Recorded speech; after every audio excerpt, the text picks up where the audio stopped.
Well, God help us all. Let's talk about Predators Avalanche Game 1 today on the Locked On Predators podcast. You're Locked On Predators, your daily podcast on the Nashville Predators. Part of the Locked On Podcast Network, your team every day.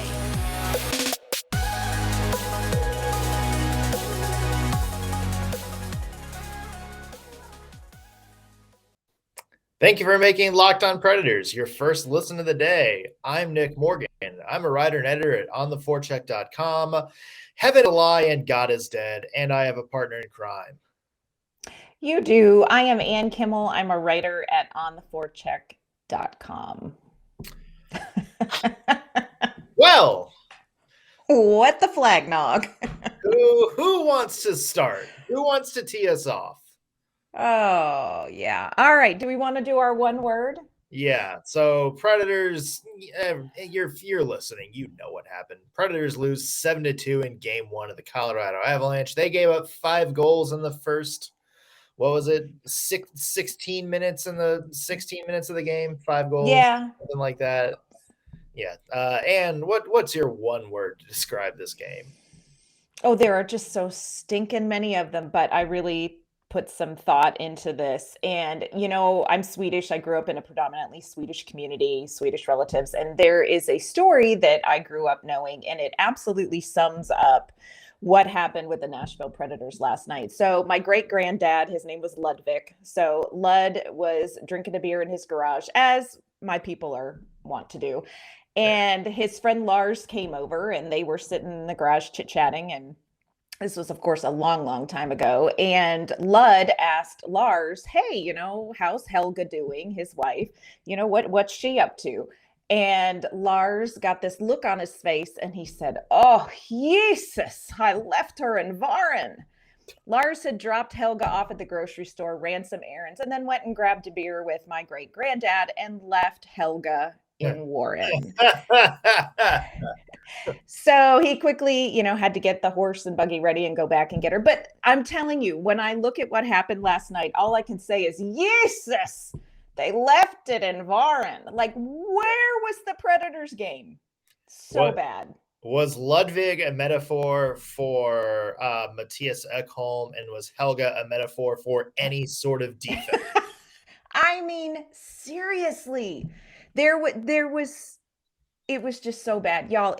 It was so bad. It was so bad. They left their entire game. They brought nothing. They left the whole thing in Varen. It was terrible. I don't know what Varen is, but I'm sure the Preds game is there somewhere. And my one word is Captain Morgan. Because this is how I feel talking about the game. This is how I felt watching the game last night. So cheers to you, Nashville Predators. Oh, yeah. Now take one for me, because that was brutal. I mean, it is a work day, so maybe I should stop at 1. All right. At 5, take one for me. If they give up 7 more goals, I'll take one for you. What in the world? Here's the thing. And as you and I talked about before the show, really since the end of the first period, I had been kind of planning in my head what I wanted to say about this game.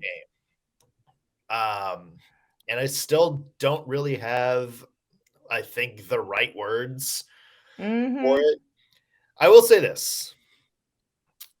I get that after a loss like this, it is kind of nature, and you see it on Twitter, you see it on social media.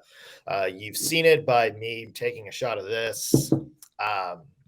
Everybody kind of goes to the worst possible reaction scenario. Yes. I don't know what the word right spot is, but it's like, a loss like this in the sky is suddenly falling in Nashville. And it is our job as journalists, commentators, whatever you want to call us.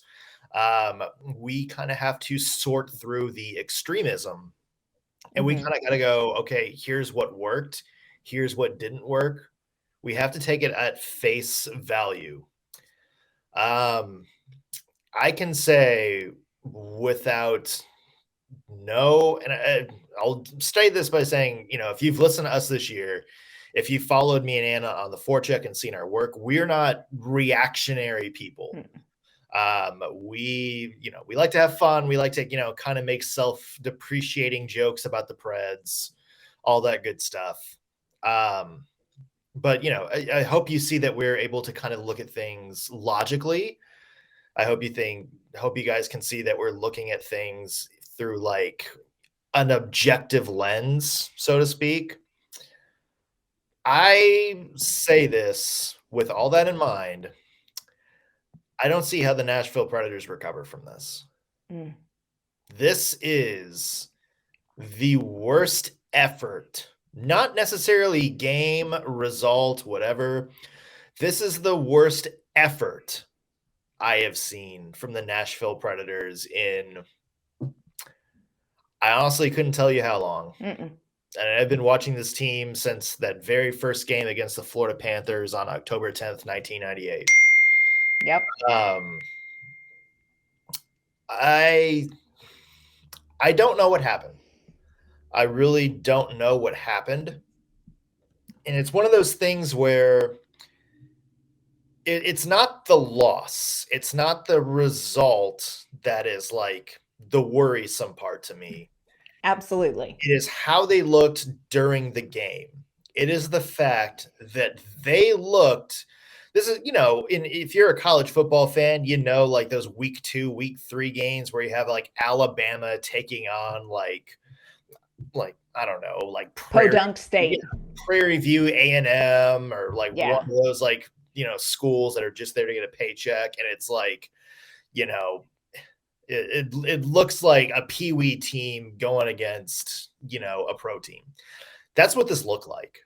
Yes. And I know there's a lot of big brain people. There's a lot of people who like to sound smart online, commentators and stuff like that are pointing to this, and it's like, well, saw this one coming. Is anybody surprised? The Predators beat the Avalanche less than a week ago with this same lineup in what was a very, very good effort game from the Nashville Predators.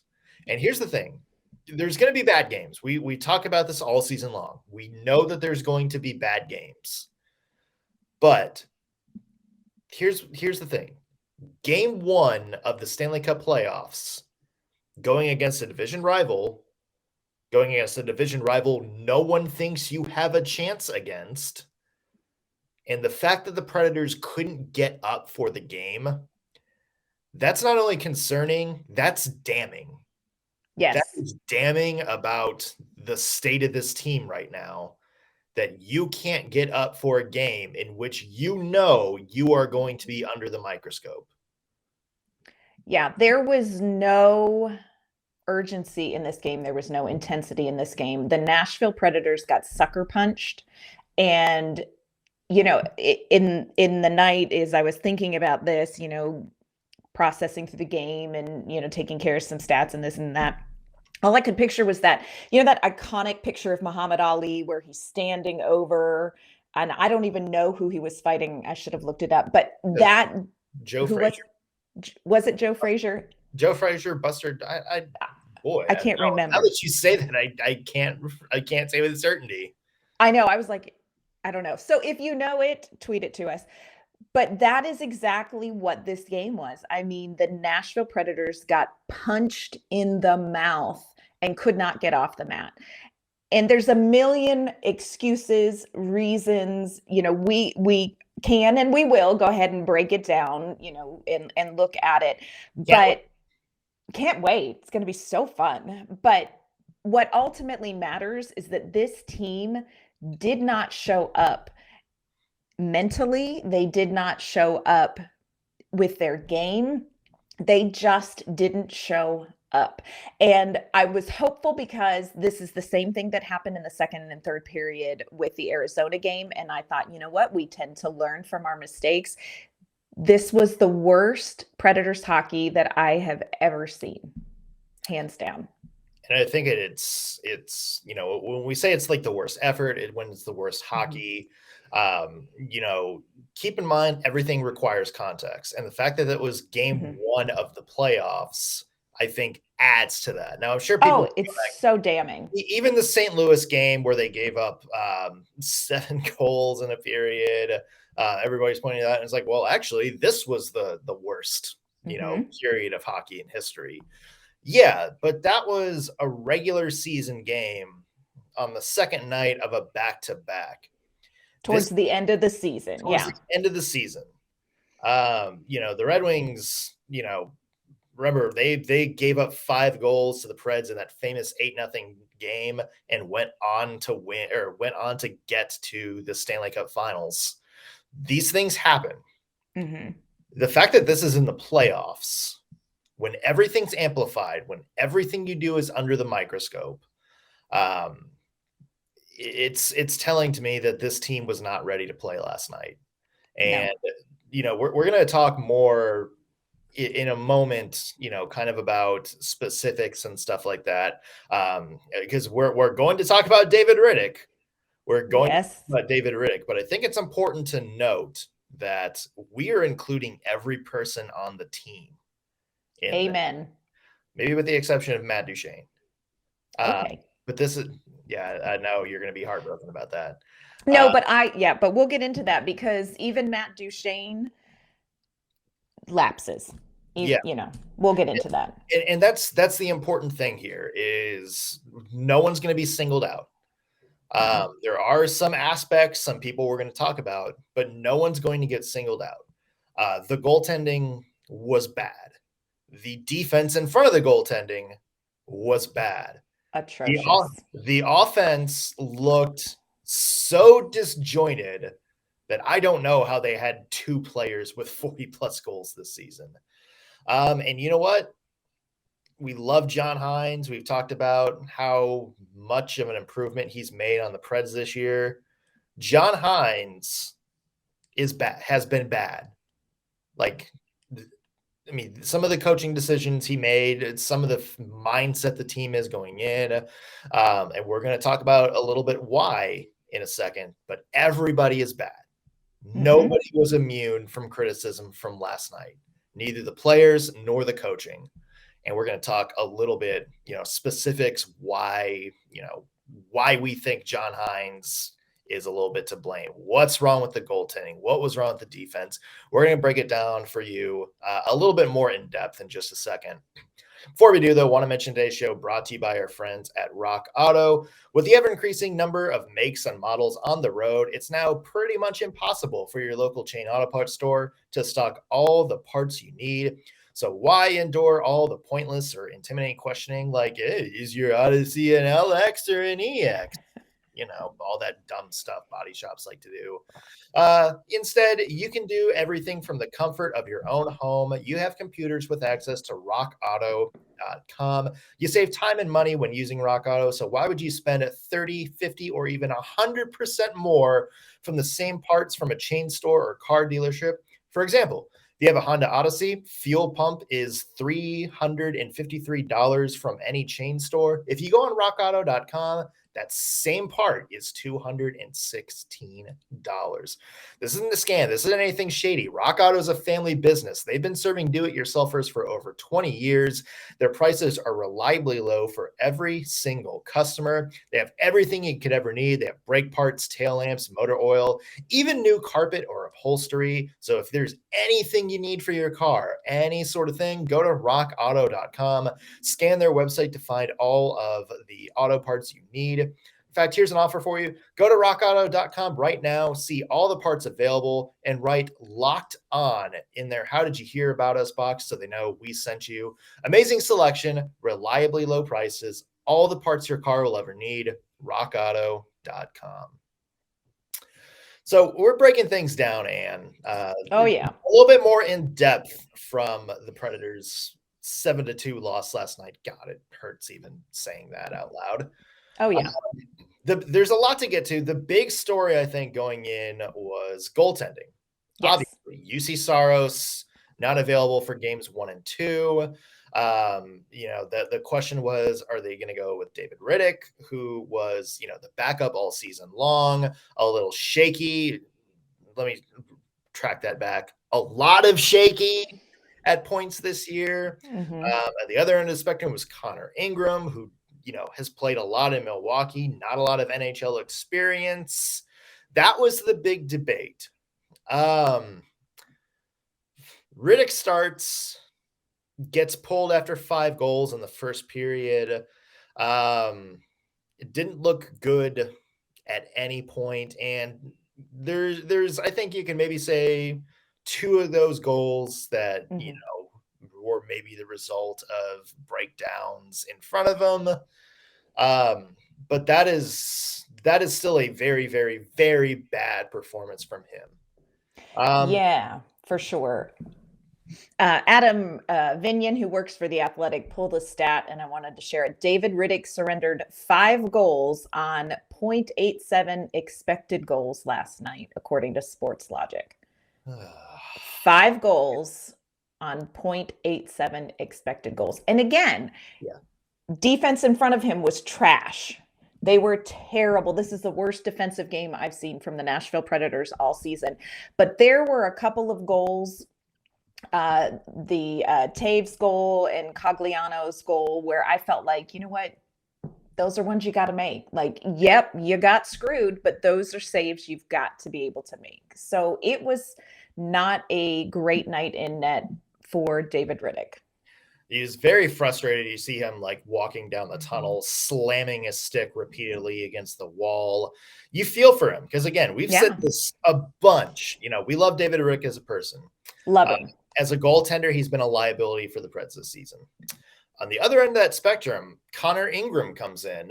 And, the last time we saw Connor Ingram was the 4-0 blown lead against the Arizona Coyotes. So I think a lot of people, that was kind of their last memory of him, even though he's had a fantastic season in the AHL this year. It had been fantastic when he was called up earlier this season.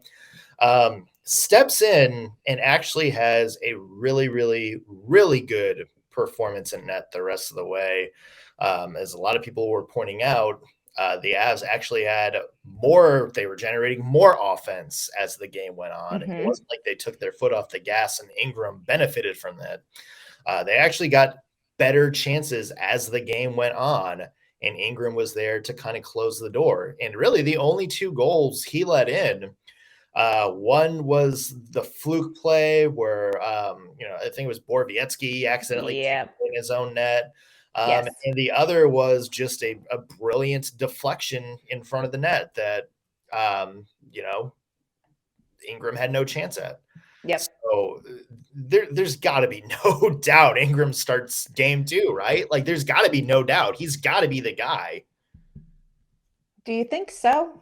There's no doubt. You have no doubt that that's what's going to happen. Okay, let me rephrase that.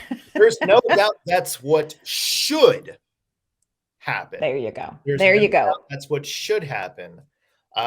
Whether that will happen, I guess maybe this transitions us into the coaching part of this. I feel like Connor Ingram, like you said, he came in and I was so impressed with him in the sense that he came into, he just walked into the burning building and stayed very calm and collected. And like you said, the goals that he let in, one was the fluke goal, one was just a brilliant shot. So I feel like his performance in net was as solid as it could be with the defense he had in front of him. And I think he's made a good argument for why he should start game 2. I don't know. I cannot say with confidence that that is what's going to happen. And that is a hitch in the giddy up for me. And, I'm a huge fan of John Hynes. I feel like he has done amazing things with this team. But the way that this game played out and the way that we are wondering who's going to get the start, it doesn't feel great. It doesn't feel great. The fact that that's even a question is like, oh. But it is. Am I wrong to say I would not? He sounded very non-committal last night when, I can't remember who asked, but, he was kind of asked, and he was basically said something that kind of went, amounted to, we're going to evaluate.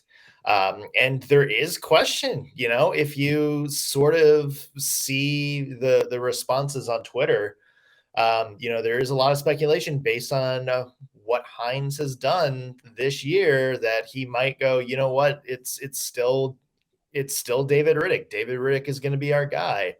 And if that's the case, if Rittich starts, we're going to kind of start about, maybe whataboutisms here.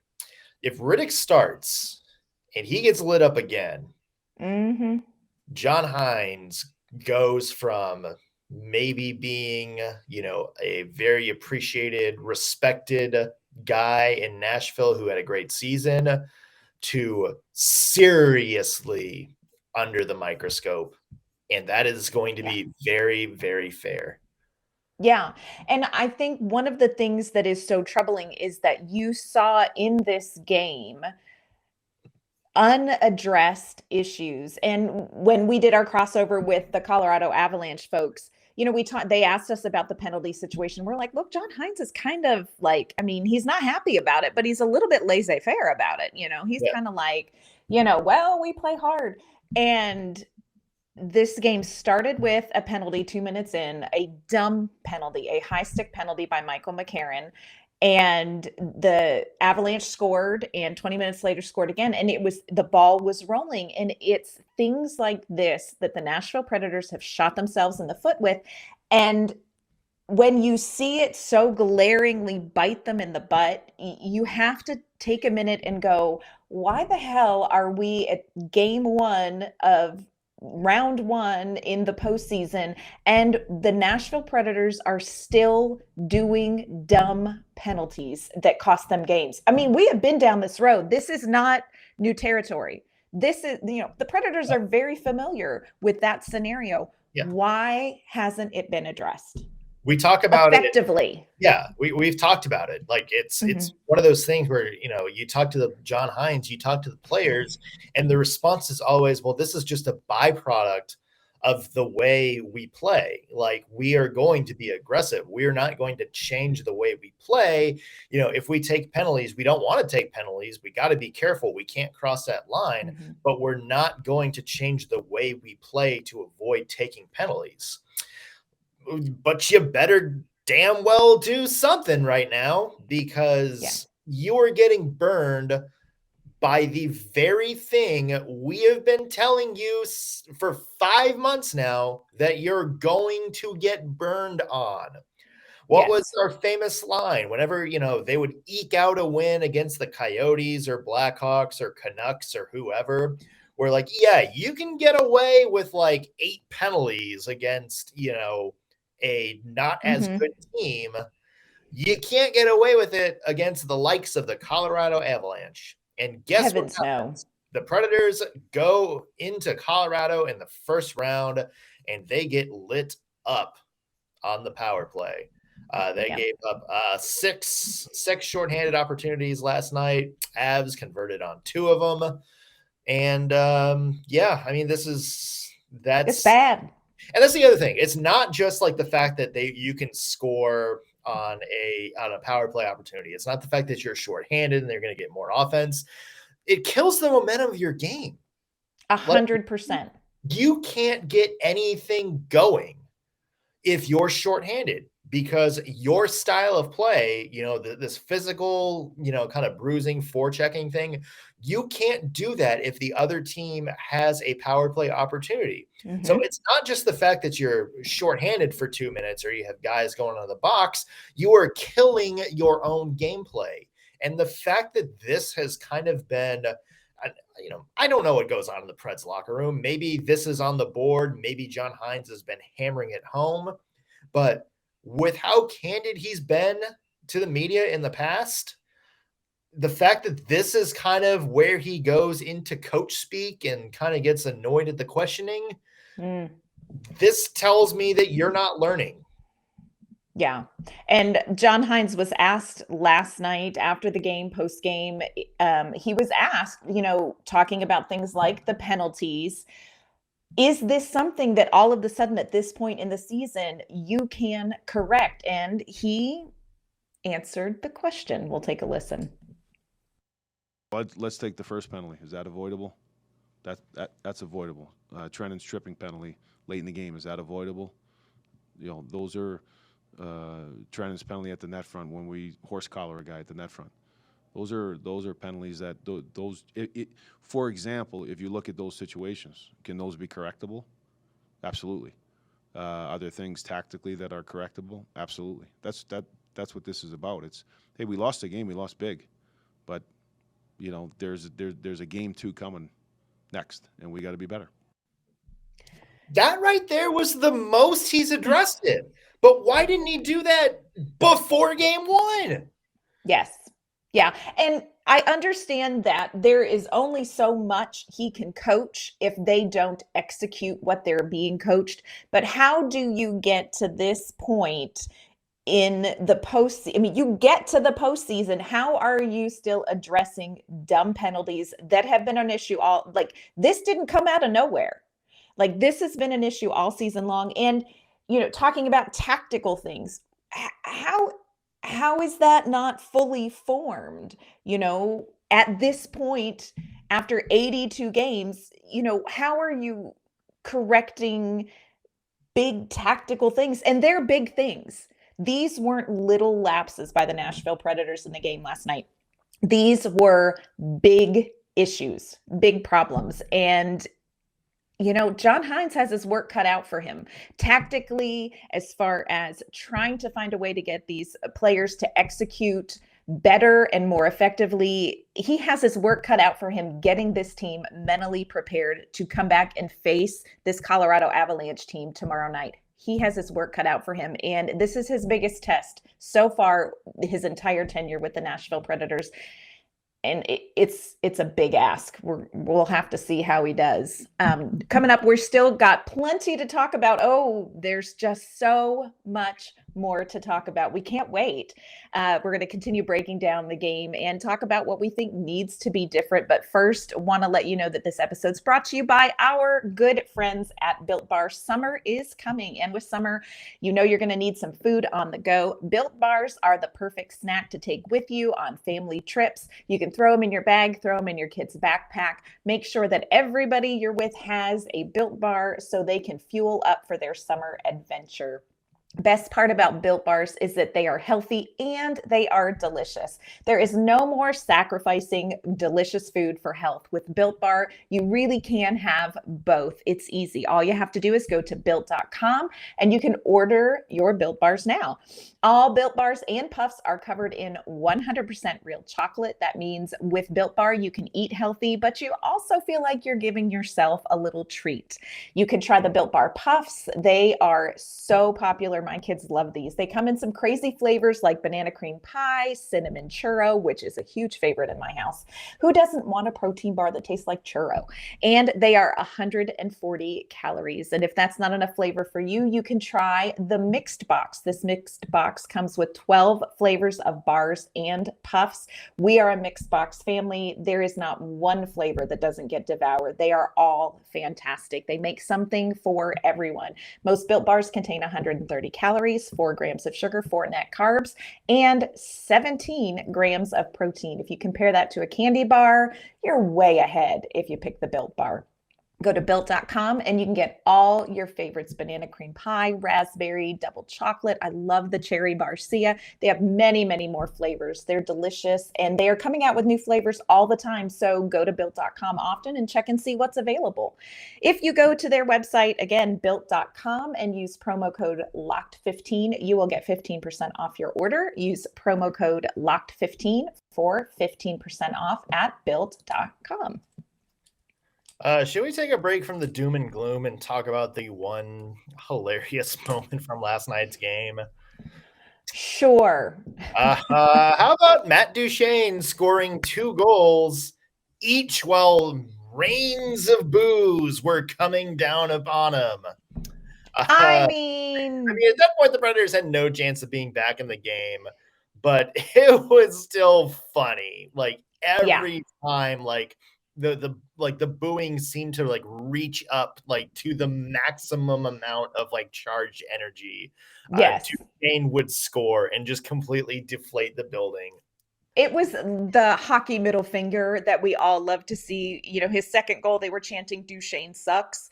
And he scored on Darcy Kemper. So, you know, I delighted in that. It was very hard to find delight. But you know, and Matt Duchene was very gracious afterward when he was asked about that. And, you know, I know some people on Twitter were like real offended by this. But look, we are a crowd that chants you suck. It's all your fault. Like we people in glass houses, don't throw stones. Look, the Colorado Avalanche fans have a great team.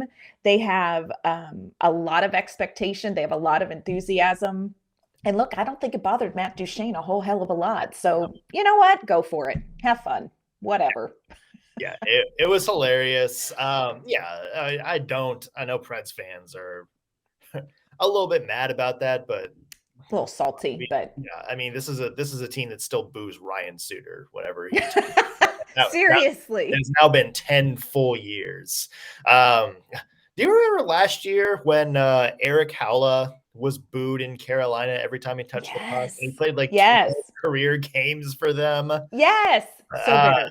Yeah, it was like that I think is still the peak level of wow, you're still petty about this. Yes. That is hockey small in a big way. But yeah, the Duchene thing, like, hey, you know what? It is what it is. And you know what? That was not the problem. No. So you know what? If I was the Colorado Avalanche and my team scored 7 goals and made the other team look like fools, I too would be cheering. So go for it. Yeah, why not? Why not? So we have game 2 tomorrow night, and here's a question that can open a whole can of worms. Okay. What in God's name do the Predators do to avoid that happening tomorrow? Hopefully, this is my hope. And my hope right now is small, but this is the little hope that I have. I think part of the problem for the Predators is that they came into this game not able to kind of manage the emotion of the playoffs. And that goes for veterans and you know younger players. And one of the things we heard in a lot of the post game is, well, you know, we've got this is a young team and they don't have a lot of playoff experience. Philip Tomasino's the only one that's not been in a playoff game. And Connor Ingram. He didn't start, but and Connor Ingram and Philip Tomasino were 2 players that didn't look like trash panda. So you know, this was an issue for the veterans as well. I don't think players like Forsberg, I don't think Ryan Johansson, I don't think Roman Josi settled into this game. And then when they went down so quickly, they really were back on their heels. Hopefully, the deer in the headlights has worn off in game 1, and they can come out and kind of put aside the emotion of the playoffs and just play some hockey. So I think if they can kind of get over that emotional hump of, oh, sweet Jesus, we're in the playoffs and we're playing the Colorado Avalanche deer in the headlight thing, I think they stand a better chance of getting to their game. I'm just not sure that they can execute their game well enough to beat the Avalanche, which I would not have said before seeing what I saw last night. It starts before you have to worry about how do you beat the Avalanche. Mm-hmm. You gotta play your game. Yes. Like you have to do the things that you have to do well. Mm-hmm. And that I think is where the wheels fell off for the Nashville Predators. Look, beating Colorado is a tough task. We are not shying away from that. But the Preds also didn't make it harder for the Avalanche to get that game 1 win. They were very sloppy in their own end. We saw so many defensive breakdowns. Gosh. Matthias Ekholm, what are you doing? Yeah, awful positioning from a lot of players, awful kind of awareness on plays, stupid penalties that were avoidable that put Colorado back in an advantage. Mm-hmm. These are the things that, you know, you can control. Don't worry about, what the Avalanche are doing yet, like what kind of strategy they're rolling out, who's on the ice for them. Worry about the things you can control. And Yes. it's, when you said the Predators kind of came out with the deer in the headlight looks, it looks like they were kind of too worried about what Colorado was going to do. And that's kind of what made them focus. It's like one of those things where it's like, everybody knows how to ride a bike, right? Like, you get on, you just don't think about it. You just ride a bike.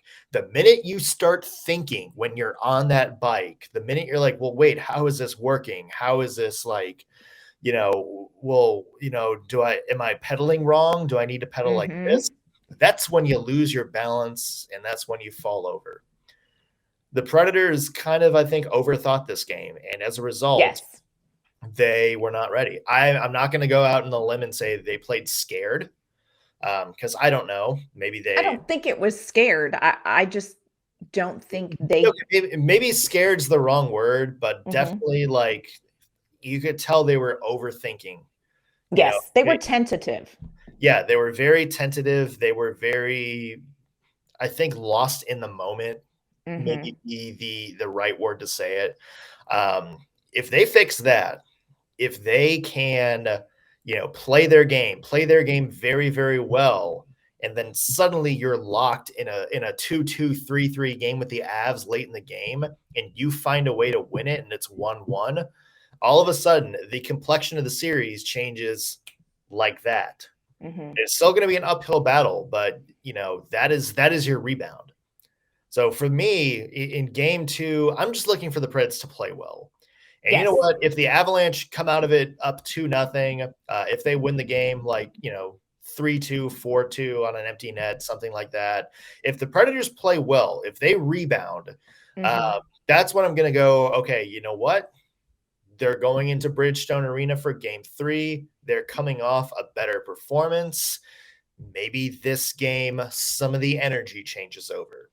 Yes, I would agree with that. I don't think, I don't expect the Nashville Predators to come out and defeat the Colorado Avalanche 7-2 in game 2.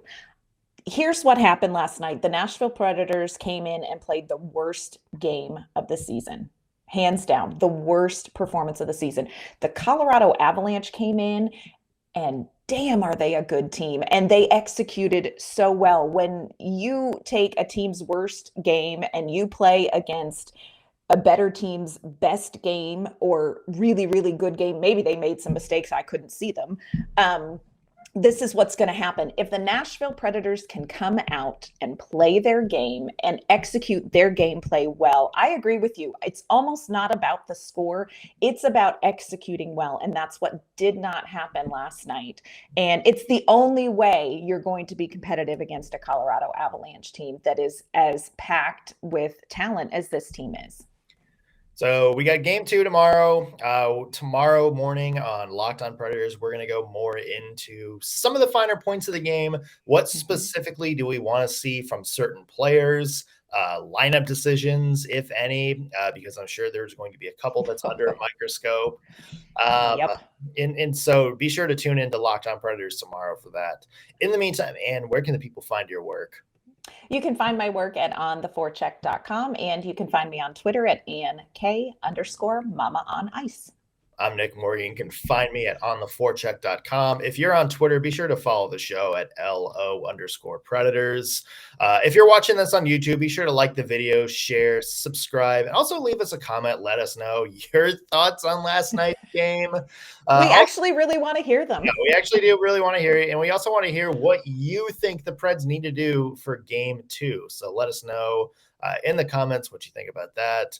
That's going to do it for the Locked On Predators podcast. Thank you for making us your first listen of the day. And I have 30 more minutes left on my lunch break. Should have one more for the road. Yes, one more for the road. We will see you tomorrow, everybody. Take care.